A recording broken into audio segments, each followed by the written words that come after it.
नमस्कार स्टूडेंट।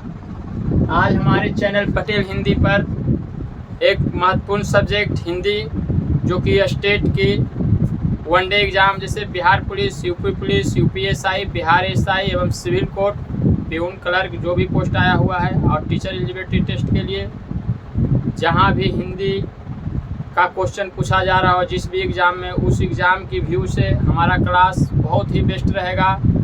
और इसे पूरा रेगुलर देखें ताकि आपको इसको पढ़ने के बाद या इस वीडियो को देखने के बाद आपको यह समझ में आएगा कि हिंदी इजी है। और हम हिंदी जानते हैं, सब कोई जानते हैं, क्योंकि हमारा मुख्य भाषा, मातृभाषा हिंदी ही है। लेकिन पूर्ण रूपेण हिंदी में हम लोग बात नहीं करते हैं, हम लोग टूटी फूटी भाषाओं में बात करते हैं। अगर हमें हिंदी क्वेश्चन पूछ दिया जाए एक अच्छे से अच्छे लेवल का, हम नहीं बता पाते हैं। हिंदी का मतलब हम लोग क्या समझते हैं कि ग्रामरली क्वेश्चन जो हो, व्याकरण का जो क्वेश्चन है, जैसे संज्ञा, सर्वनाम, विशेषण, मुहावरा, पर्यायवाची शब्द, उल्टा शब्द, अनेक शब्दों के एक शब्द, यही सब तक हम लोग हिंदी व्याकरण को पढ़कर या थोड़ा मनी जानकर हम समझते हैं कि हमें पूरा हिंदी आता है। लेकिन नहीं, ऐसा नहीं है। एग्ज़ाम आप देते होंगे जहाँ 10 क्वेश्चन भी पूछ रहा है और थोड़ा सा लेवल बढ़ाता है तो हम लोग से 2-3 क्वेश्चन ही बन पाता है। जैसे हाल ही में भी जो है 2-3 दिन पहले डीएलएड का एग्ज़ाम हुआ है, उसमें सभी लड़कों को हिंदी बहुत परेशान किया, क्योंकि उसमें रस, अलंकार, छंद और बहुत सा ऐसे प्रश्न आए थे जो कि कभी उस प्रश्न से कोई भी स्टूडेंट रूबरू नहीं हुआ था। इस कारण उन्हें हिंदी में धक्का लगा। और अगर इससे आप बचना चाहते हैं, सुधार करना चाहते हैं, तो हमारे चैनल पर जो हम पढ़ाएंगे कम समय में बेहतरीन कंटेंट के साथ आप लोगों के बीच रखेंगे। ऐसा नहीं कि 10 लेक्चर में वर्णमाला ख़त्म करेंगे, 5-8 लेक्चर में संज्ञा ख़त्म करेंगे, ऐसा नहीं। हम ज़्यादा से ज़्यादा, हम तो ऐसा चाहेंगे 2 से 3 लेक्चर, लेकिन अगर अधिक से अधिक तो 3 ही लेक्चर में हम कोई भी, चाहे वो वर्णमाला हो, संज्ञा हो, सर्वनाम हो, रस अलंकार जो काव्य रचना है, उसमें जब हम लोग जाएंगे तो 4-5 लेक्चर हो सकता है, क्योंकि उसको बहुत डीपली समझना पड़ता है। ऐसा नहीं है कि संज्ञा सर्वनाम हर कोई जानता है, कम बेस जानता है, उसको दायां बायां करके निकाल दिया जाता है। लेकिन नहीं, ऐसा नहीं करेंगे जब तक आप समझिएगा नहीं। और वीडियो को पॉज कर रोक कर आप अपने से नोट बनाएं। पीडीएफ ये सब के चक्कर में न रहें। पीडीएफ तो हमेशा हम लोग भी लेते हुए रहते थे, और पीडीएफ से कुछ नहीं होता, बस फोटो कॉपी करा लेते हैं, रख लेते हैं, पढ़ते हैं नहीं। आप अपने से नोट बनाइए, शॉर्ट नोट बनाइए, जो आपको लगे कि ये उपयोगी है उस चीज़ को लिखिए, जो आप जानते हैं उसको नहीं नोट डाउन कीजिए। और इसी के साथ हम आप लोगों के बीच हिंदी का आज क्लास ला रहे हैं, आप लोग देखिए। और हमारा चेहरा जो है नहीं दिखाई देगा, क्योंकि बोर्ड हमारा छोटा है, इससे के लिए थोड़ा कष्ट आप लोग उठाइए। तो हमारा चैनल पटेल हिंदी को पहले सब्सक्राइब जरूर करिएगा, और कमेंट में लिखिएगा कि आपको ये क्लास कैसा लगा, क्योंकि कमेंट ही है जो हम लोग को ऊर्जावान करता है। और हम देखते हैं कि भाई गलत सही कहाँ कर रहे हैं, बच्चा लोग क्या बोलेंगे, उसके बाद उसको जो है सही सुधार किया जाएगा। तो हिंदी देखिए, हिंदी आइए। हिंदी जो है भाषा है, हिंदी भाषा का जो है उत्पत्ति कैसे हुआ हम लोग नहीं जानते, लेकिन किससे हुआ ये हमको जानना है। और इसके लिए हम लोग का, ऐसा तो हम लोग सभी जानते हैं कि सबसे पुराना भाषा, जिससे हम लोग अपने भाषा में कह सकते हैं कि भाषाओं का दादा, तो संस्कृत को मानते जोड़ के देखिए, लिख दिए। संस्कृत भाषा सबसे पुरानी भाषा है, उसी भाषा से सभी भाषा का जन्म हुआ है, माने वो जो है मुख्य है। तो हमारा संस्कृत के बाद जो है हमारा पाली भाषा आया, पाली के बाद प्राकृत आया, प्राकृत के बाद अपभ्रंश। अपभ्रंश क्या होता है, जो देखिए थोड़ा सा समझ लीजिए, शॉर्ट में समझा देते हैं, इसमें पूछता नहीं है, लेकिन जानकारी रखना चाहिए जब हम पढ़ रहे हैं हिंदी। संस्कृत का से थोड़ा सा नीचे लेवल आया पाली में भी संस्कृत का प्रयोग हुआ, प्राकृत में भी थोड़ा संस्कृत आया। अपभ्रंश में टूटी फूटी में संस्कृत थी, मतलब ना के बराबर थी। लेकिन उसके बाद अबहट आया, अबहट भाषा जब आया तो उसमें संस्कृत को विलुप्त कर दिया गया। मैंने संस्कृत का भाषा का समझिए कि 1 भी % उसमें नहीं रहा, और उसी से जो हमारा बन गया, जिसे हम लोग तत्सम तद्भव पढ़ेंगे आगे जाकर, तो ही तत्सम था। अपभ्रंश में थोड़ा तत्सम था, संस्कृत तत्सम था, उसी से टूटते अबहट आया। अबहट से जो हमारा हिंदी का निर्माण हुआ, हिंदी जो कि हम हिंदी राष्ट्रीय हिंदी दिवस भी मनाते हैं। राष्ट्रीय हिंदी दिवस 14 सितंबर को हम लोग मनाते हैं। अब देखिए, मुख्य रूप से हम हिंदी में क्या पढ़ेंगे, अभी जो है व्याकरण पढ़ेंगे, व्याकरण समझेंगे। व्याकरण हो गया, व्याकरण में जो वर्ण है, शब्द है, अक्षर है, ध्वनि है, वर्णमाला है, सभी अच्छे अच्छे लोगों को जो है ये आज अच्छे अच्छे लेवल के लोगों से वर्णमाला पूछ दीजिएगा कि पूरा वर्णमाला को हमें डिफाइन करके समझाइए कि भाई कौन सा कैसे कैसे है, मतलब कि स्वर, व्यंजन, संयुक्त, द्विव्यंजनी नहीं बता पाएगा, क्योंकि ऐसा नहीं है कि नहीं बताएगा, मतलब भूल चुका है, औसत डीपली बढ़िया से पढ़ा नहीं है, इसके कारण भी परेशानी होती है। तो इसलिए हम लोग व्याकरण से आते हैं। देखिए आप लोग को दिखाई दे रहा है कि नहीं, थोड़ा सा परेशानी होगा, उसको मैनेज कीजिएगा। हम लोग बोर्ड से हट जाएंगे, सट जाते इधर। व्याकरण देखिए लिखा हुआ है व्याकरण। व्याकरण ऐसा मतलब ये नहीं कि व्याकरण हमें शुद्ध पढ़ना पढ़ना सिखाता, नहीं, व्याकरण हर भाषा में, चाहे वो संस्कृत में पढ़ेंगे तो संस्कृत व्याकरण, हिंदी में पढ़ेंगे तो हिंदी व्याकरण, अंग्रेजी में पढ़ेंगे तो इंग्लिश ग्रामर। व्याकरण है, जिस भाषा को हमें सीखने की जरूरत है उसमें हमें व्याकरण आएगा, हमें व्याकरण से सीखना पड़ेगा, तब जाकर हम उस भाषा को बढ़िया से पढ़ सकते हैं, समझ सकते हैं। तो इसीलिए इसमें कहते हैं व्याकरण ऐसा शास्त्र है, व्याकरण ऐसा शास्त्र है जो किसी भाषा को हिंदी अंग्रेजी जिस को भी पढ़ेंगे उसमें व्याकरण आएगा, किसी भाषा को शुद्ध रूप से पढ़ना लिखना बोलना सिखाता हुआ व्याकरण कहलाता है। अब इसके मुख्य रूप से 3 अंग हैं। कौन कौन से? ऐसे टोटल 4 अंग है, लेकिन मुख्यतः 3 अंग है। एग्जाम व्यू में 3 ही अंग पूछेगा। एग्जाम में अगर दे दिया कि व्याकरण के कितने अंग हैं तो 3 मारेंगे, 4 नहीं मारेंगे। चाहे 3 और 4 दोनों क्यों नहीं दे दे तो भी 3 मारेंगे। मुख्यतः 3 अंग है, वर्ण विचार, शब्द विचार एवं वाक्य विचार। अब यहाँ समझिए, शब्द विचार, वाक्य विचार, ये जो है दूसरा और तीसरा अंग, इसके बीच जो है एक और अंग है माना जाता है, कुछ कुछ हिंदी के लेखकों द्वारा जो है माना गया। शब्द विचार और वाक्य विचार के बीच में एक चौथा विचार आता है, पद विचार। लेकिन हमको बोले क्या, मुख्य रूप से 3 ही है, चौथा माना गया लेकिन इसको हमको पढ़ना नहीं है। मुख्य रूप से 3 है। एग्जाम व्यू में हम आंसर 3 ही मारेंगे, यहाँ लिख दिए हैं। अधिकतर एग्जाम में MPPCC देखिए, पटवारी देखिए, मध्य प्रदेश पटवारी, उसमें भी ये पूछ दिया था व्याकरण में कितने अंग हैं। 3-4 ऑप्शन दे दिया, लड़का लोग 4 भी मारा, 3 भी मारा, तो उसमें हो जाता है। इसीलिए 3 आंसर ही मारना चाहिए हमेशा। अब देखिए वर्ण विचार, अब वर्ण में आएंगे। वर्ण किसे कहते हैं? वर्ण और ध्वनि अक्षर, ध्वनि अक्षर जो है एक है, वर्ण अलग है। माने वर्ण और ध्वनि में या अक्षर में बहुत कंफ्यूजन है लड़का को। क्यों? क्योंकि दोनों का परिभाषा एक है, हल्का सा का अंतर है, हम लोग समझ नहीं पाते हैं, गड़बड़ा जाते हैं। इसीलिए आज देखिए, आज के बाद आप लोगों का गड़बड़ाना खत्म।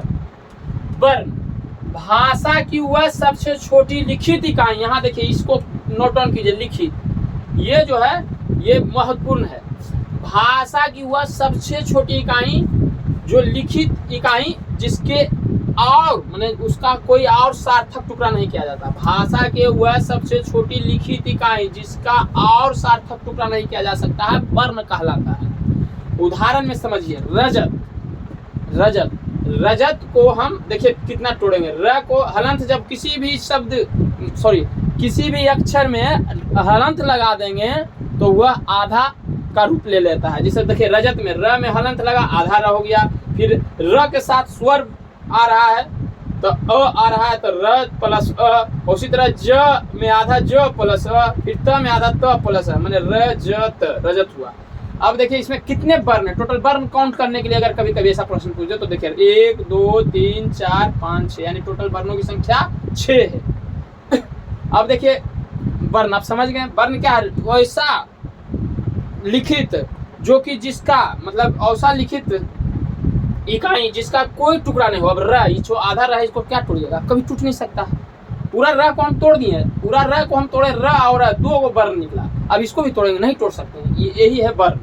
अक्षर या ध्वनि, अक्षर या ध्वनि भाषा, इसमें देखिए भाषा की वर्ण में था भाषा की वह सबसे छोटी लिखित इकाई, लेकिन ध्वनि या अक्षर में क्या है कि भाषा की सबसे छोटी मौखिक इकाई। इसको आप नोट डाउन कीजिएगा, मौखिक इकाई माने ये मुंह से बोलने वाला, माने बोली जाने वाली। अक्षर ध्वनि को हम क्या है, ध्वनि क्या है, हम बोल सकते हैं एक श्वास में, झटके में।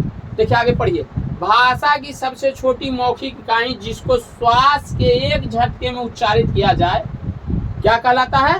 अक्षर या ध्वनि कहलाता है। जैसे देखिए रजत में क्या है, र ज त, र प्लस ज प्लस त, माने कि 3 अक्षर है। इसको आप तोड़ नहीं सकते, तोड़ सकते हैं तो वो लिखित हो जाएगा, मुंह से बोलने पर नहीं तोड़ सकते हैं, बोलकर हम नहीं तोड़ सकते हैं। लिख कर हम तोड़ सकते हैं, लिखित में तोड़ेंगे तो वो वर्ण कहलाएगा, और मौखिक में हम तोड़ नहीं सकते हैं तो वो अक्षर कहलाएगा। मोटा मोटी समझिए, जैसे हम आधा र को कैसे तोड़िएगा, देखिए यहाँ आधा र है, उसको कैसे बोलिएगा, बोल सकते हैं? नहीं बोल सकते हैं। आधा र नहीं, उसको कैसे उच्चारण कीजिएगा, नहीं कर सकते। इसीलिए हम अक्षर या ध्वनि को मौखिक रूप में तोड़ नहीं सकते हैं, जिससे उसको अनंत तक बोलते रह जाएंगे। र जितना आपको में ताकत है लगाते रह जाइएगा, कभी वो आधा नहीं होने वाला।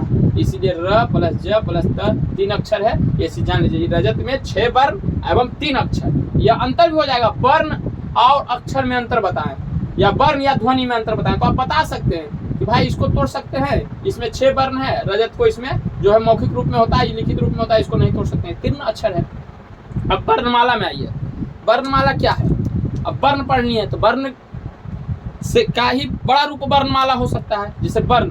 अब वर्णमाला, वर्णों के सुव्यवस्थित समूह, ऐसा नहीं बोलेंगे वर्णों के समूह वर्णमाला कहते हैं। कितने लोग से पूछा वर्णमाला किसे कहते हैं, तो वर्णों के समूह को वर्णमाला कहते हैं। गलत, ये हमेशा गलत हो जाएगा, क्योंकि हम वर्णमाला को ऐसा नहीं बोल सकते कि वर्णों के समूह। सुव्यवस्थित, ये शब्द को समझिए, ये जो है सुव्यवस्थित शब्द। सुव्यवस्थित माने अब 1 के बाद 2 आएगा, 2 के बाद 3 आएगा, मैथ के रूप में समझिए। 1 के बाद 2, 2 के बाद 3, ऐसा थोड़ा 1 के बाद 3 लिखिएगा, फिर 5 लिखिएगा, फिर 1 2 लिखिएगा, तो ये सुव्यवस्थित नहीं। उसी तरह अ के बाद आ आएगा, आ के बाद ई आएगा, हर्ष ई मतलब, और उसके बाद बड़ी वाली यानी कि दीर्घ ई, उसी बाद आगे भी चलता जाएगा, तो ये होगा सुव्यवस्थित रूप। यानी ये क्या है, वर्णमाला है, वर्णों का समूह है। ये भी वर्ण, भी वर्ण, भी वर्ण समूह है, देखिए सही है, ये वर्णमाला है। उसी तरह से व्यंजन में क ख ग घ और ये भी देखिए सुव्यवस्थित है, ये भी वर्णमाला ही है। लेकिन देखिए ये सुव्यवस्थित नहीं है, क के बाद आ गया प के बाद च के बाद अ के बाद ई, ये सुव्यवस्थित नहीं है, इसीलिए इसको वर्णमाला नहीं कहते। यही चीज अगर हम बोलेंगे वर्णमाला, वर्णों के समूह, तो वर्णों का समूह है, क प च अ ई भी समूह है। लेकिन वर्णमाला अगर हम बोल देते तो गलत हो जाएगा कि वर्णों का समूह वर्णमाला, गलत। सुव्यवस्थित बोलेंगे तो सुव्यवस्थित नहीं, इसलिए गलत हो गया। अब देखिए वर्णमाला को एक बार और समझिए। वर्णमाला को लेखन के आधार पर वर्णमाला की कुल संख्या पूछता है। इसमें बहुत सा कंफ्यूजन है, कोई लोग बताते हैं 52 तो है, कुल लेखन के आधार पर कुल टोटल 52 है ही, लेकिन कंफ्यूजन रहता है उसमें, स्वर व्यंजन ये सब अलग अलग जब करना पड़ता है। तो कोई व्यंजन में जैसे हम लोग यहाँ 35 बता रहे हैं, कोई कहेगा 33 है, 33 कैसे है, कैसे 35 है, कैसे स्वर वर्ण में 13 है, 11 है, 10 है, ये सब समझना पड़ेगा। तो देखिए लेखन के आधार पर वर्णमाला की कुल संख्या 52 है।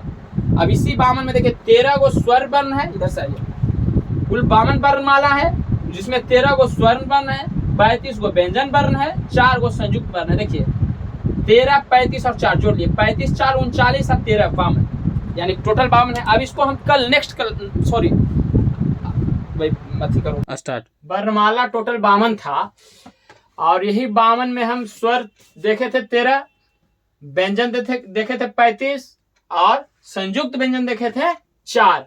तो आप हम स्वर को देखेंगे। स्वर देखिए, स्वर्ण वर्ण किसे कहते हैं? ऐसे वर्ण जो अन्य किसी वर्ण के सहायता के बिना बोला जाए, क्या कहलाएगा? स्वर्ण वर्ण कहलाएगा। कहने का मतलब ये हुआ कि स्वर, देखिए पकड़िए इसको, स्वर का मतलब स्वतंत्र, माने वो किसी के पाबंद में नहीं है, किसी के बंधन में नहीं है, माने किसी से वो जुड़कर, किसी से मतलब मेल मिलाप कर वो नहीं लिखा जा सकता, नहीं बोला जा सकता, वो खुद अपने आप में स्वतंत्र है। मोटा मोटी समझिए, इसीलिए कहते हैं स्वर्ण वर्ण ऐसा वर्ण जो अन्य किसी वर्ण के सहायता के बिना या लिखा जाए या बोला जाए, स्वर्ण वर्ण कहलाता है। अब इसी में देखिए स्वर्ण वर्ण का मतलब कि किससे कैसे हम लोग जो है 13, 11, 10 समझते हैं। स्वर्ण वर्ण की परंपरागत या कुल स्वर, मैंने परंपरागत रूप से कुल स्वर की संख्या था 13। अब मुख्य रूप या मानक रूप से स्वर की संख्या हो गया 11। उच्चारण की दृष्टि से स्वर की संख्या हो गया 10। आई है 10 को हम लोग देवनागरी लिपि के अनुसार भी 10 मानते हैं स्वर की संख्या। अब हम लोग समझते हैं कि 13 कैसे हुआ, 11 कैसे हुआ, 10 कैसे हुआ। जो देखिए आगे नीचे देखिए, टोटल 13 कौन कौन सा स्वर है? अकारा, हर्षई, दीर्घई, उ, हर्षऊ, दीर्घऊ, री, ए, ऐ, ओ, औ, अन, अभिसर्ग। अब देखिए इसमें जो है अन और अभिसर्ग, पहले ये दोनों पीछे वाला दोनों को देखिए, अन और अभिसर्ग को आयोग बाह में ले लिया गया, यानी ये दोनों को हटा दिया गया। जब ये दोनों हट जाएगा तो टोटल स्वर कितना रहेगा? 1 2 3 4 5 6 7 8 9 10 11, यानी टोटल मानक रूप में कितना आएगा? 11। अब हम 10 कैसे आएगा? टोटल कितना है? 13। देखिए 1 2 3 4 5 6 7 8 9 10 11 12 13, टोटल 13, परंपरागत रूप से 13। जब दो योग मैंने हट गया तो टोटल स्वर मानक रूप से 11। अब वो 11 गो में भी ये री को जो है मध्य प्रदेश के हिंदी के एक भोलानाथ तिवारी जी थे जो री को 2003 ईस्वी में वर्णमाला से हटा दिए। मैंने री को जब हटा दिए तो कितना वर्णमाला स्वर वर्ण में कितना बच गया? 1 2 3 4 5 6 7 8 9 10, यानी कि उच्चारण की दृष्टि से 10 रहा। उच्चारण की दृष्टि से स्वरों की संख्या 10। अब देखिए इसमें अब समझिए, उच्चारण की दृष्टि से स्वरों की संख्या 10 है। मात्रा की संख्या कितना होता है? मात्रा की संख्या भी होता है 10। मात्रा की संख्या जो होता है 10 होता है। समझिए कैसे होता है, मात्रा की संख्या 10। अब देखिए इसमें कैसे होता है जो समझिए, अ आ ई उ ए औ इतना तक तो है। टोटल कितना? 11 को क्या है? स्वर है। मानक रूप से टोटल 11 स्वर है। अब 11 स्वर में अ का कोई मात्रा होता है, नहीं कि इसे लिख देंगे तो यह का ही नहीं, अ का नहीं है, अ तो है ही। अकारा, देखिए अकारा, यही एगो यहाँ लिखा है। अ का क्या होता है? मात्रा नहीं होता है, आकार का मात्रा होता है। इसको देखिए इसी तरह से समझिए, आ का मात्रा नहीं होता, आकार का मात्रा क्या होता है? आकार का मात्रा हो गया एक, हर्ष ई का मात्रा हो गया दूसरा मात्रा, दीर्घ ई का मात्रा हो गया यह, देखिए हर्ष उ का मात्रा हो गया यह, दीर्घ उ का मात्रा हो गया यह, सॉरी री छूट गया है, नहीं रुक जाइए लिख देते हैं, हर्ष उ दीर्घ उ री ए ओ औ। समझिए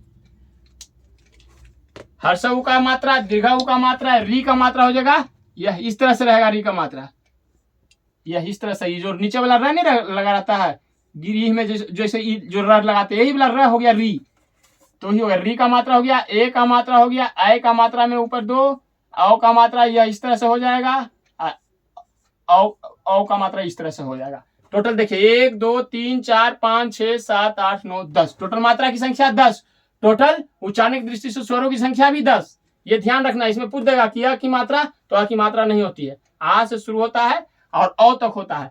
इसमें जो है कि री को 2003 में भोलानाथ तिवारी जी ने क्या किया? री को वर्णमाला से हटा दिया है, इसलिए स्वर उच्चारण की दृष्टि से या देवनागरी लिपि के अनुसार भी स्वर की संख्या 10 है। Thank you.